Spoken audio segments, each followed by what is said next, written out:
Hello दोस्तों, आप लोगों की हमारे YouTube चैनल में बहुत बहुत ही स्वागत है। मैं आज एक ग्रंथ की उच्चारण करने जा रहा हूँ जिसे श्रीमद् भागवत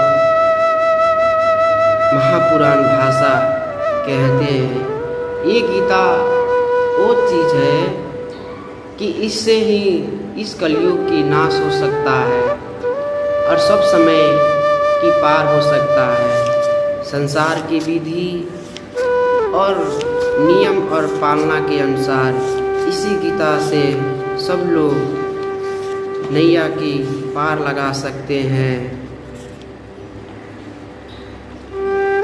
जय श्री राधे राधे राधे। पहला अध्याय कह रहे हैं कि नारद सनकादि सगागम और भक्ति ज्ञान वैराग्य वृतांतन निवेदन।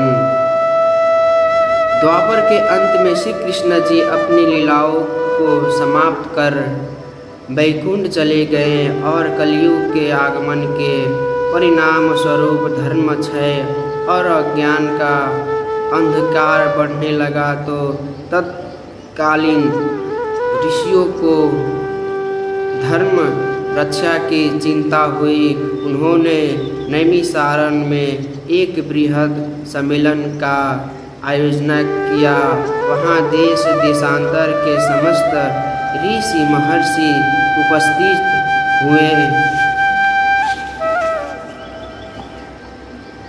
हुए और कलयुग के आ जाने पर संसार का कल्याण कैसे हो, इस पर विचार विमर्श आरंभ किया। ऋषियों में श्रेष्ठ शौनक जी ने महर्षि सूत जी से कहा कि हे भगवान, इस समय केवल आप ही सर्वश्रेष्ठ ज्ञानी और अनुभवपूर्ण तपस्वी रह गए हैं, अतएव आप कोई ऐसा उपाय बताइए जिससे कलयुग के मनुष्यों का कल्याण हो। सूत जी ने कहा कि मेरी समझ में इसीलिए वह कथा ही सर्वश्रेष्ठ उपाय है जिसे सुखदेव जी ने राजा परीक्षित को सुनाया था। वह कथा परम भक्तिपूर्वक और श्री कृष्ण जी को प्रसन्न करने वाली है। उस कथा को सबसे पहले सनकादि को ने नारद जी से कहा था और इससे पहले नारद जी ने इसे ब्रह्मा जी से सुना था। सनकादि को ने नारद जी से इस कथा को कैसे कहा, इसका इतिहास मैं तुमसे कहता हूँ, ध्यान देकर सुनो। एक बार सनकादिक ऋषि विशाला नगरी में गए तो वहाँ देखा कि नारद जी अत्यंत चिंतित और उदास बैठे हुए हैं। ऋषियों के पूछने पर नारद जी ने कहा कि मैं अभी ही काशी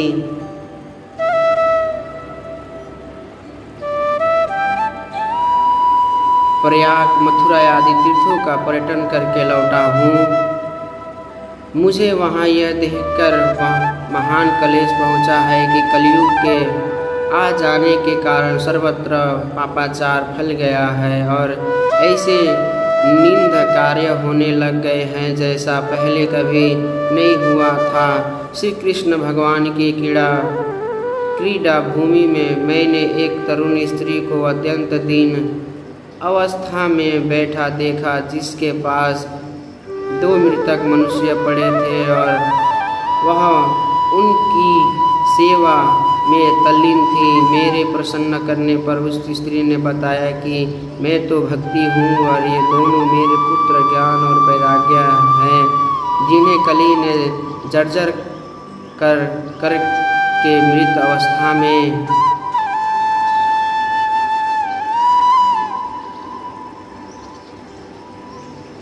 भक्ति हूँ मेरे दोनों मृत अवस्था में पहुँचा दिया है। मैं दरिद्र देश में उत्पन्न हुई और कर्नाटक, महाराष्ट्र और गुजरात और तक आते आते वृद्ध हो गई। यहाँ वृंदावन में आ जाने पर मैं तो पुण्य तरुण अवस्था को प्राप्त हो गई, किंतु ये मेरे दोनों पुत्र ज्ञान वैराग्य मृतक अवस्था को प्राप्त हो गई, किंतु ये मेरे दोनों पुत्र ज्ञान वैराग्य मृतक हो रहे हैं।